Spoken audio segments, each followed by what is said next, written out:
Vous regardez Al24 News, Madame, Monsieur, bonsoir à la une de l'actualité de ce mercredi 7 septembre.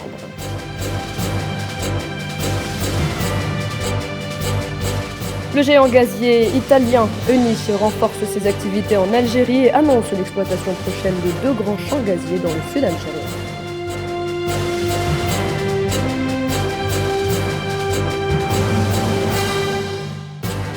Les attaques sionistes contre les organisations s'intensifient en Cisjordanie occupée. Le département des droits de l'homme de l'Organisation de libération de la Palestine lance une campagne populaire nationale pour appeler à la défense du peuple palestinien.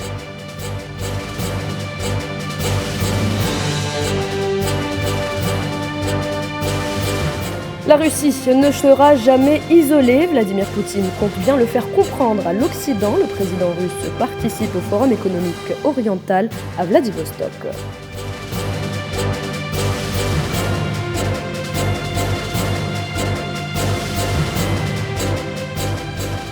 Nous le disions en titre, le groupe énergétique italien Eni renforce sa présence en Algérie et annonce l'acquisition des actifs de British Petroleum. L'énergéticien italien compte également exploiter 2 grands champs gaziers dans le sud algérien conjointement avec Sonatrach et Equinor. Mohamed Walia Berkadna. Le groupe énergétique italien Eni accepte d'acquérir les actifs de British Petroleum en Algérie, y compris les 2 concessions de production de gaz à Ain Amenas et Ain Salah, avec une participation directe de 45,89% et 33,15% respectivement. Ces 2 gisements seront conjointement exploités avec Sonatrach et Equinor afin d'augmenter les capacités de production gazière dans le pays. Eni explique que l'opération d'aujourd'hui permettra d'augmenter son portefeuille d'actifs en Algérie et assure également de nouvelles opportunités de développement synergique, principalement axées sur l'augmentation de la production de gaz. Aussi, cette acquisition a une grande valeur stratégique pour contribuer davantage aux besoins en gaz de l'Europe et renforcer davantage la présence d'Eni en Algérie. Avec 11% de gaz fourni aux Européens, le gaz algérien tente de se replacer sur le vieux continent qui reste un marché naturel et de prédilection pour Sonatrach. Alger voit défiler de nombreux responsables européens, son atout, le gaz. Le président du Conseil européen, Charles Michel, a loué l'Algérie comme un partenaire énergétique fiable au moment où l'Europe est en proie à une pénurie d'énergie causée par le conflit russo-ukrainien. Sujet réalisé donc par Mohamed Wali Ben Chaban. Et face à la crise énergétique, Bruxelles présente ses pistes pour alléger les factures des Européens et propose de plafonner le prix du gaz russe importé par l'Union européenne et les revenus des producteurs d'électricité à base de nucléaire et de renouvelables, le tout en prélevant une part des bénéfices des groupes gaziers et pétroliers. Fifth and the last point. Nous sommes confrontés à une hausse des prix de l'énergie en raison de la rareté des alternatives. La Russie est un pays peu fiable en raison de sa manipulation du marché gazier. Nous sommes en mesure de remplacer le gaz russe provenant d'autres sources telles que la Norvège, l'Algérie, les États-Unis. Les importations de gaz en provenance de Norvège dépassent désormais les importations russes et nous sommes prêts pour le stockage commun de gaz en Europe. Alors l'Algérie est-elle un partenaire incontournable en matière d'énergie ? Eh bien pour y répondre, nous avons en direct avec nous Monsieur Ali Kefaifi. Bonsoir. Bonsoir Monsieur Ali Kefaifi. Oui, bonsoir. Alors vous êtes expert en énergie, des actifs complémentaires pour Eni en Algérie, quel impact aurait-il pour les 2 parties ? Eh bien écoutez, il y a l'impact à court terme. Mais aussi moyen terme, long terme et même très long terme. Bien sûr, à condition qu'on ait de la vision et qu'on sache progresser. Il y a, d'après ce que c'est un très bon partenaire, l'entreprise, donc la multinationale pétrolière Eni, Allô? Oui, monsieur, on vous écoute, allez-y. Donc, dont le président a beaucoup, un ancien président pendant après l'indépendance, a beaucoup fait pour l'Algérie, Enrico Mattei. Et ce qu'il faudrait pour nous, c'est essayer de voir quels sont leurs objectifs, mais quels sont nos objectifs. Leurs objectifs, bien sûr, vous les connaissez, leur président est venu, ils sont venus, ils ont bien sensibilisé notre pays, ils ont besoin de gaz naturel, ils sont parmi les plus gros consommateurs en Europe, mais aussi ils ont la technologie. Monsieur Kefaifi, justement, l'Algérie et l'Italie sont deux partenaires stratégiques. Plus d'investissements italiens en Algérie vont-ils, selon vous, booster la production énergétique algérienne et faire du pays un partenaire incontournable de l'Union européenne? Ils vont booster, si vous voulez. Il faudrait qu'il y ait une stratégie. Enfin, je parle pour mon pays, je suis algérien comme vous. Il faudrait qu'il y ait une vision et une stratégie de notre côté. Du côté italien, il n'y a pas de problème. Ils ont réussi en Égypte. Ils ont réussi dans plusieurs pays d'Afrique ces derniers temps, dans le domaine du gaz, du pétrole. Ce sont des partenaires très fiables que j'ai connus même quand j'avais 30 ans, quand j'étais directeur d'un complexe pétrochimique à Skikda. Le problème, c'est de notre côté. De leur côté, ils ont besoin de gaz dans l'immédiat. Ils peuvent répondre. Enfin, j'ai analysé, j'ai étudié un tout petit peu Eni comme BP. BP n'avait aucun intérêt en Algérie depuis 1999. Ils ont pris au niveau de Ain Amenas, ils devaient développer Rour del Berl. Et ensuite Hassim Saoud, pour nous, on devait développer, parce qu'on appelle la récupération tertiaire. C'est très technique, je n'en parle pas. Ils n'ont rien fait. Donc c'est bien que Eni soit là avec nous. Nous devrions avec Eni, nous avons la possibilité de réussir dans des objectifs à court terme pour le gaz naturel, à moyen terme, à long terme et même à très long terme. Et dernière question, monsieur Kefaifi, oui. Est-ce un retour de manivelle de la part de Rome à Alger, après qu'Alger ait décidé de faire de l'Italie une plaque tournante pour l'exportation de son gaz à l'Union européenne? Je dirais que c'est une chance inespérée. C'est une chance inespérée. Ils ont besoin de nous. Ils ont les compétences. On connaît bien Eni. On connaît bien ses filiales, Agips, Snamproghetti. On connaît bien les Italiens.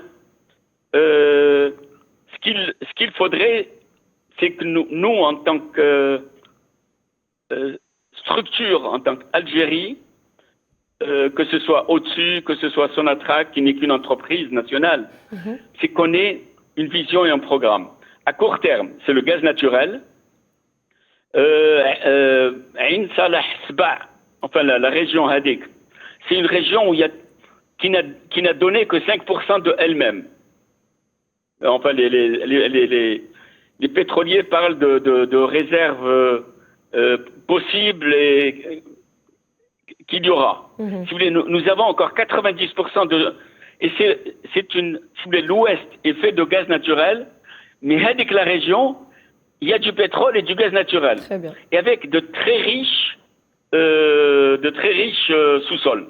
Très bien. Que ce soit au niveau des choses techniques, porosité, perméabilité, au niveau des richesses du sous-sol, au niveau de tout.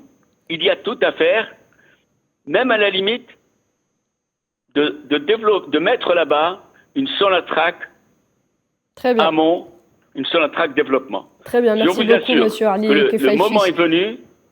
Je n'ai aucun intérêt à parler comme ça. Très bien, merci beaucoup.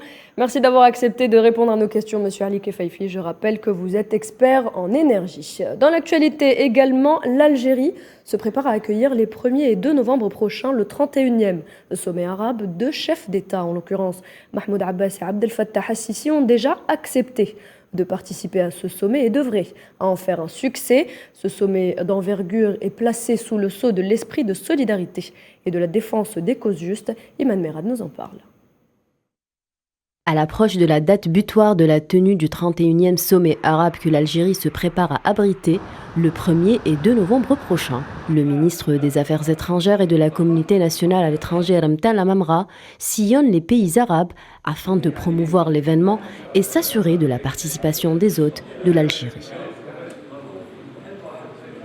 Hier, lors des travaux de la 158e session du Conseil de la Ligue arabe au niveau ministériel, Ramtan Lamamra a présenté au Caire les résultats des concertations que mène Alger dans le cadre de la préparation du sommet arabe, en réitérant sa position quant aux derniers développements géostratégiques manifestés dans la région.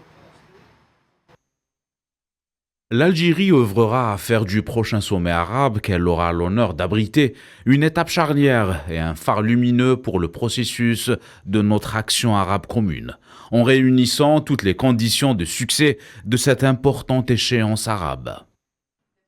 Le chef de la diplomatie algérienne a également souligné que la délicate conjoncture internationale appelait à s'unir en vue de mettre la région arabe à l'abri de ces tensions et des différents défis qui en résultent. Mettant en exergue les fondements de la Ligue arabe, il consiste à allier tous les Arabes tel un bouclier pour défendre les causes justes. Mais pas seulement. Ramtan Lamamra a souligné que la dite Ligue constituait un espace de coordination permettant de dessiner les contours de la voie vers un avenir prometteur à la faveur de l'unité et de la cohésion. Le diplomate algérien a réitéré l'engagement constant de son pays à soutenir les droits légitimes du peuple palestinien et son aspiration au rôle primordial que jouera l'État de Palestine dans la réussite de cet important rendez-vous arabe. Le président palestinien Mahmoud Abbas a de son côté réaffirmé sa détermination à participer au sommet et à collaborer aux côtés des autres dirigeants arabes au succès des travaux à travers la réalisation de conclusions qualitatives à la hauteur des aspirations des peuples arabes. Le président égyptien Abdel Fattah el-Sisi a lui aussi exprimé sa volonté à participer au prochain sommet arabe et à contribuer personnellement à son succès. Les invitations au sommet arabe se poursuivent. Le sommet présage un franc succès, étant donné les moyens déployés pour concrétiser la réussite de ce rendez-vous. Les attaques sionistes s'intensifient en Cisjordanie occupée et elles touchent aujourd'hui les organisations. L'autorité palestinienne les dénonce et appelle à défendre le droit du peuple palestinien à l'autodétermination. Inès Louraïb. À mesure que les attaques sionistes s'intensifient en Cisjordanie occupée, l'autorité palestinienne dénonce les attaques contre les organisations.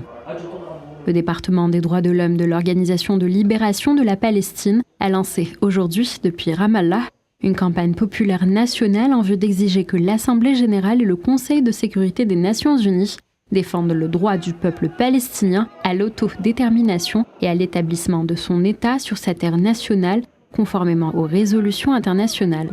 Rappelons que les forces d'occupation et les colons ont profané la mosquée d'Al-Aqsa 23 fois en août dernier, selon le ministre des Affaires religieuses palestinien.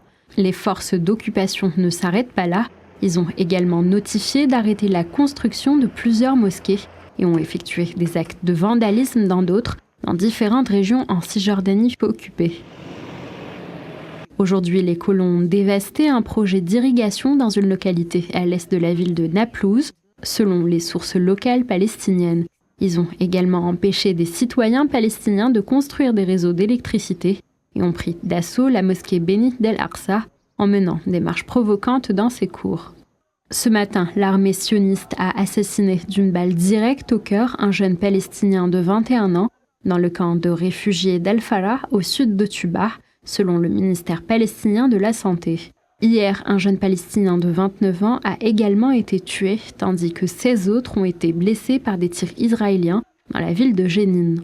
Les incursions quotidiennes de l'entité sioniste en Cisjordanie ont fait 140 morts du côté palestinien depuis le début de l'année.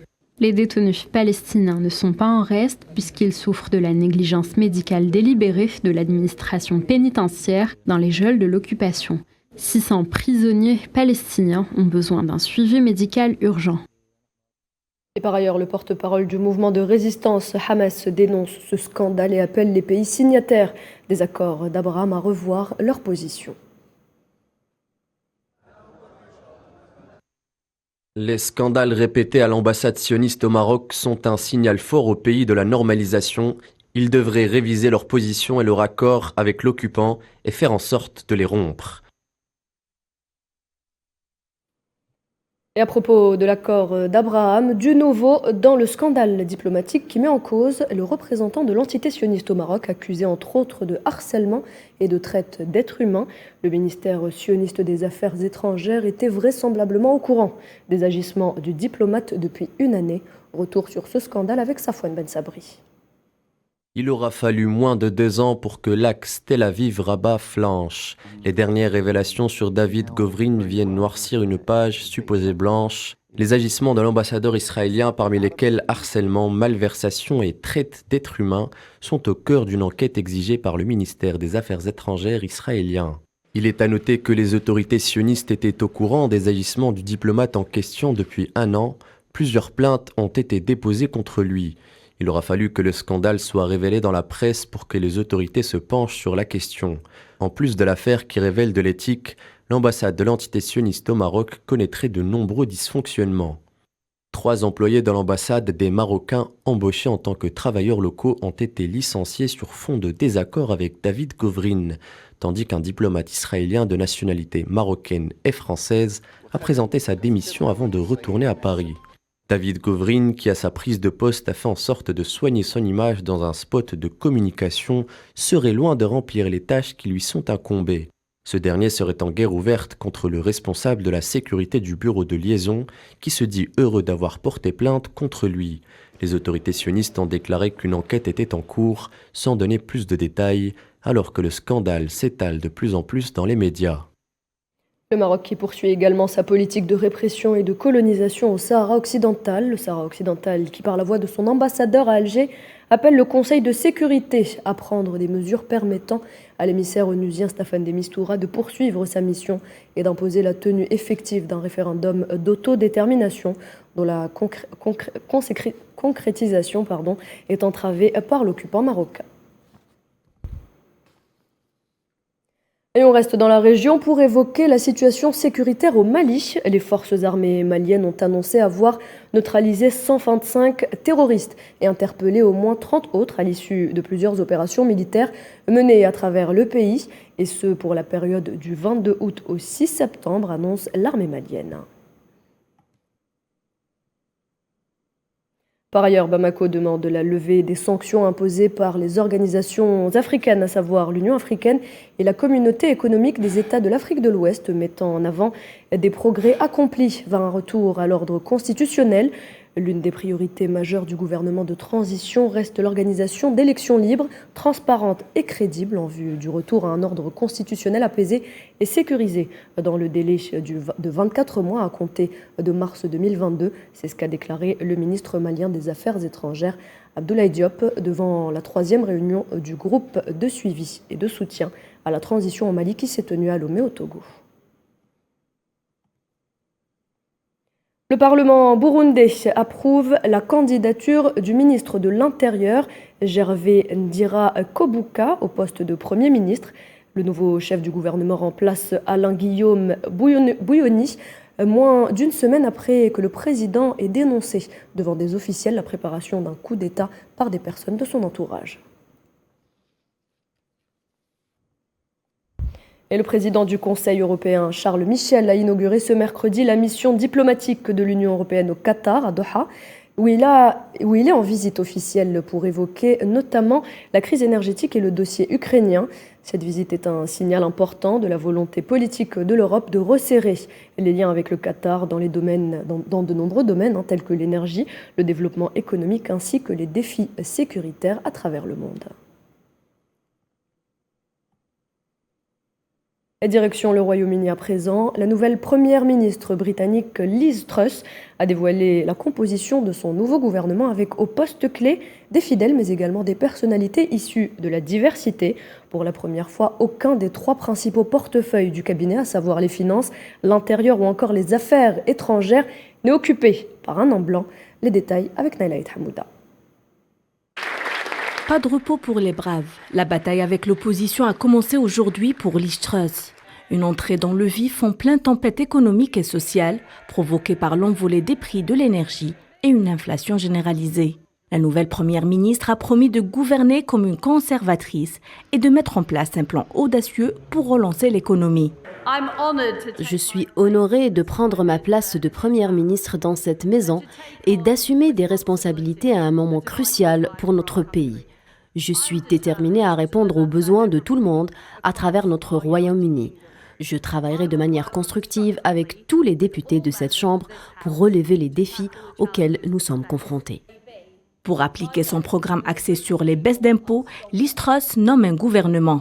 Il s'annonce très conservateur. Pour la première fois dans l'histoire du Royaume-Uni, 3 postes clés du cabinet seront occupés par des fidèles, mais également par des personnalités issues de la diversité. Kwasi Kwarteng, ami et voisin de Liz Truss, fils d'immigrés ghanéens, est nommé ministre des Finances.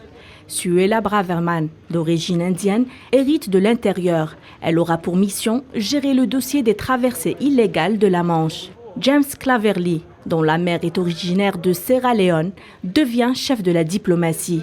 Thérèse Coffey, considérée comme l'une des plus proches de Liz Truss, nommée au poste de vice-premier ministre pour former avec elle le premier duo féminin à ce poste dans l'histoire du pays. Elle hérite également du portefeuille de ministre de la Santé. Seul Ben Wallace, très populaire, est maintenu à la défense. La formation des équipes ministérielles devrait prendre quelques jours. La 3e femme de l'histoire du Royaume-Uni devrait se jeter dans la gueule du loup afin de pouvoir sortir le pays de crise. Lors de son premier duel avec le chef de l'opposition, Liz Truss a promis d'annoncer des mesures clés dès demain, mais exclut de taxer les compagnies énergétiques pour les financer. Les présidents russes et chinois se rencontreront les 15 et 16 septembre à Samarcande en Ouzbékistan à l'occasion du sommet de l'Organisation de coopération de Shanghai. Xi Jinping et Vladimir Poutine s'étaient vus début février 2022 en Chine. Moscou et Pékin avaient alors signé une déclaration commune appelant à une nouvelle ère dans les relations internationales ainsi qu'à la fin de l'hégémonie américaine et dénonçant le rôle des alliances militaires occidentales.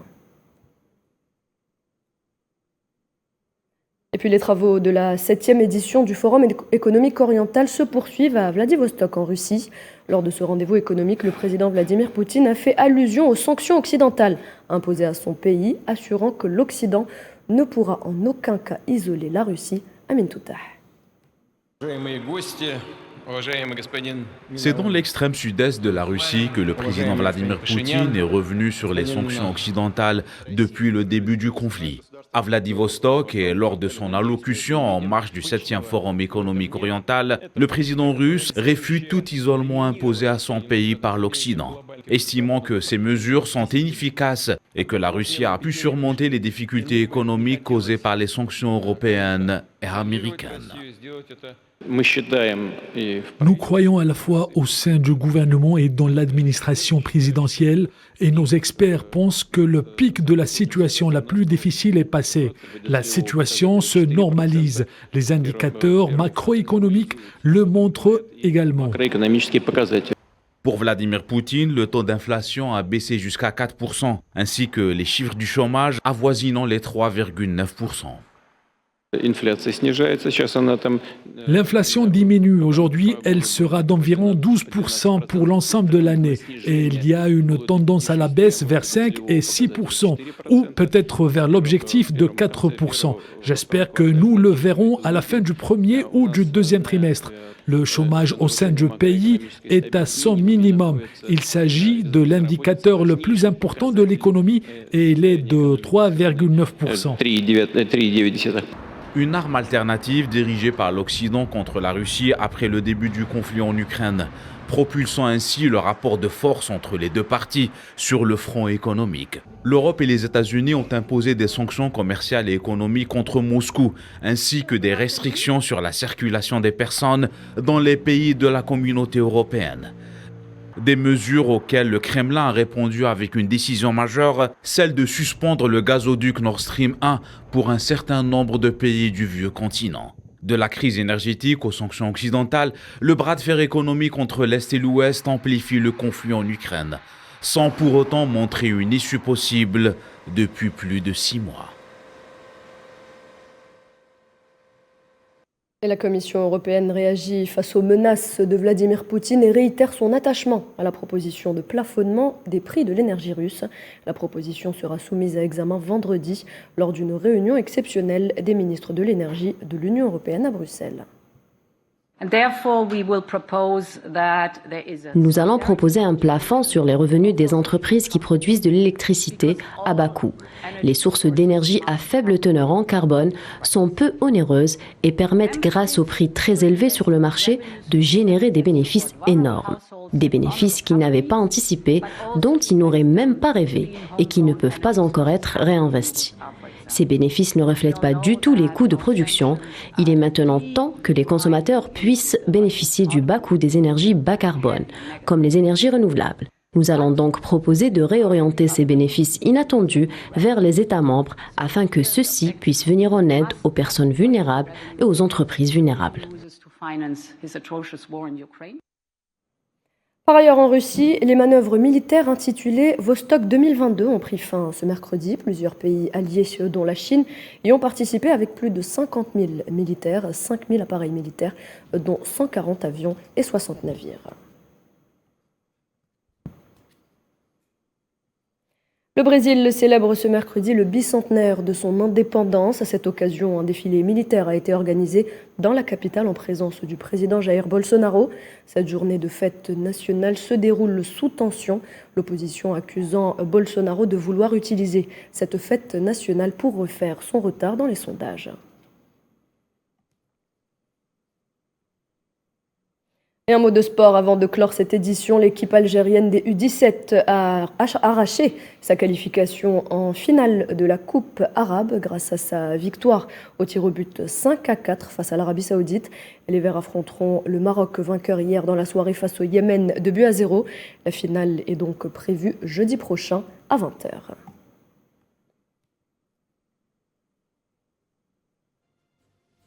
C'est la fin de cette édition, merci de l'avoir suivi. Pour plus d'informations, retrouvez-nous sur nos différents réseaux sociaux. Il vous suffit de scanner le QR code qui s'affiche en bas de votre écran. Bonne soirée sur Al24 News.